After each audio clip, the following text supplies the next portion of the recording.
आमोद राय हमारे साथ मौजूद है, हमारे पॉलिटिकल एडिटर। आमोद, ये बताइए कि ये जो इनवैलिड वोट्स हैं, यानी 15 सांसदों के वोट जो है वो अमान्य करार दिए गए हैं, इतनी जबरदस्त ट्रेनिंग के बाद, इतनी मॉक ड्रिल के बाद भी इसका कुछ ब्रेकअप हासिल हो पाया क्या? कौन है ये 15 सांसद, पता चल पाएगा क्या?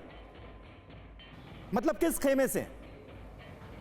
ये रिजल्ट के बाद ही पता चलेगा समीर कि वो सांसद कौन है, 15 जिनका वोट इनवैलिड हुआ है। हाँ। लेकिन ये आप मान कर चलिए कि इसमें एनडीए या बीजेपी के सांसदों की संख्या कम होगी, क्योंकि जो बार बार आप प्रश्न कर रहे हैं या जो चर्चा कर रहे हैं, ट्रेनिंग सिर्फ और सिर्फ बीजेपी और एनडीए ने दिया था, विपक्षी दल के सांसदों को ट्रेनिंग नहीं दी गई थी।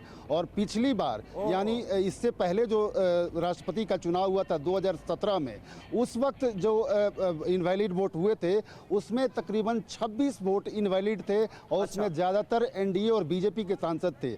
लेकिन इस बार उसको ध्यान में रखते हुए ही ये ट्रेनिंग हुआ और इसमें कम से कम गुंजाइश रहे गलती की, इसकी पूरी पुख्ता प्रबंध की गई थी। और आज उम्मीद की जानी चाहिए कि जो 15 वोट इनवैलिड हुए हैं उसमें कम से कम संख्या बीजेपी और एनडीए सांसदों की रही होगी, क्योंकि 17 तारीख को उनको एक मॉक ट्रेनिंग भी कराया गया था पार्लियामेंट में। 18 तारीख को वोटिंग से ठीक 12-13 घंटा पहले उनको एक मॉक वोटिंग के तहत गुजरना पड़ा था।